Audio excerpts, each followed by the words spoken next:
Star Wars has had a lot of video games in its day. As a matter of fact, there's been at least one Star Wars game released every single year since 1991. Now that's a lot of video games, but not every game that's announced ends up on store shelves, especially when it comes to Star Wars. And for whatever reason, it always seems like it's the most interesting ones that don't make it. Like, how does Super Bombad Racer make it through, and yet 1313 gets thrown out the window? What's up with that, Disney? So I figured that today we could look back and talk about the Star Wars games that should not have been canceled.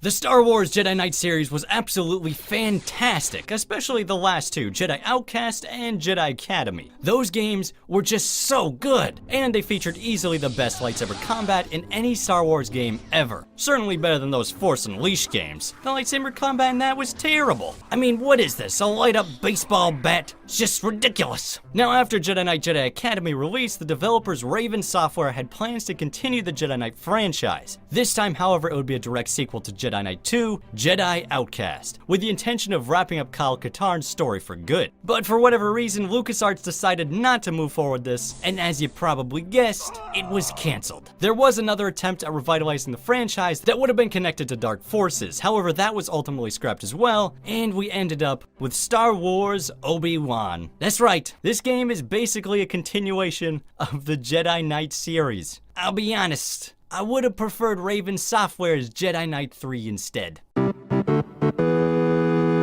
Star Wars Rogue Leaders was a remake of the 3 original Star Wars Rogue games that was meant to be released on the Wii. However, it was not just a visual upgrade, it was also supposed to contain a bunch of new content, like standing behind a semi-invisible Luke Skywalker while you swing your lightsaber like a lunatic, and something else probably. What's more interesting though is the lead designer on this game went on to say that on the Wii, this was by far the most technically impressive thing you ever saw. Now that's a bold claim, and having seen the footage, I have to say, I think he's wrong. And as for the icing on the cake, apparently this game was finished, but was not released due to the financial crisis of 2008. And in my opinion, that earns it a spot on this list because seriously, why cancel it that late into the game? Although now I think about it, this is LucasArts we're talking about, so I guess I'm not surprised that much.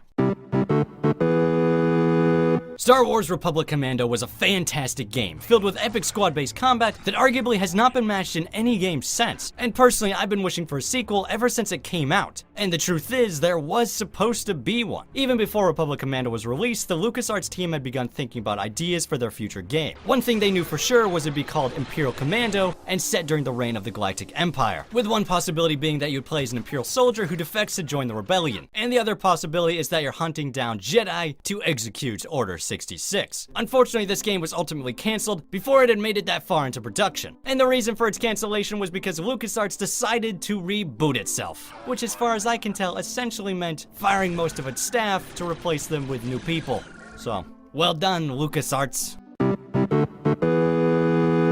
Darth Maul is easily the coolest character to come out of the prequel trilogy, but the fact that they killed him off in the first movie is just terrible, especially since he was followed up by a Count Dracula ripoff and a cowardly robot. But what is even more disappointing is learning that there was almost a Darth Maul game, developed by Red Fly Studios. However, it was ultimately cancelled because George Lucas seems incapable of making concrete decisions, as he constantly would change things such as, instead of it being a young Darth Maul, it should be his son. I mean, I guess that's cool. Actually, Darth Maul's kid sounds kinda dumb, but either way the game still looked pretty cool. Oh, also I should probably mention there was the whole Disney buyout thing that kinda ruined any chances this game had. So, good job Disney, you did it again.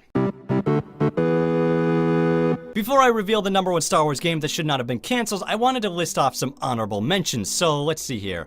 Star Wars 1313, that one looked pretty good. Battlefront 3 sounded pretty epic. Oh, there was Untitled Fighting Game. Apparently it featured Darth Maul wielding his iconic single-bladed lightsaber. There was also a sequel to Super Bombad Racing, everybody's favorite kart racing game. And Star Wars Outpost, a Star Wars Farmville game. Who put this on the list? Ah, screw it. Let's just get the #1.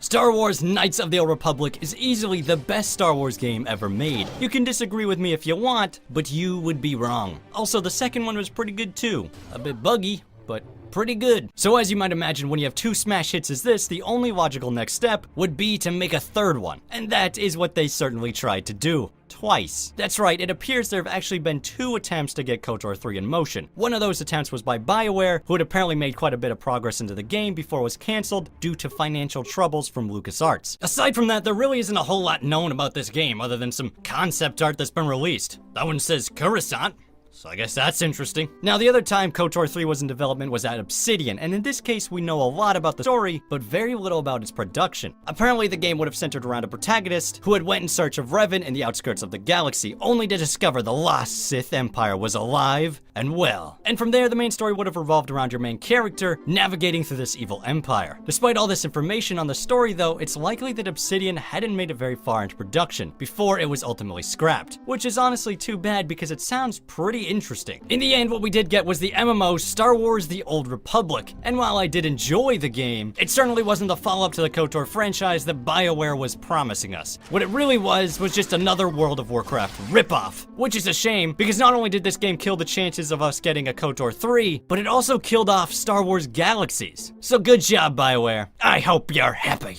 Alright, if you enjoyed this video, make sure to hit that subscribe button, and I recommend checking out some of my other videos such as The Dragon Age That Ruined Dragon Age, or perhaps the 5 best quests in KOTOR. I will see you there.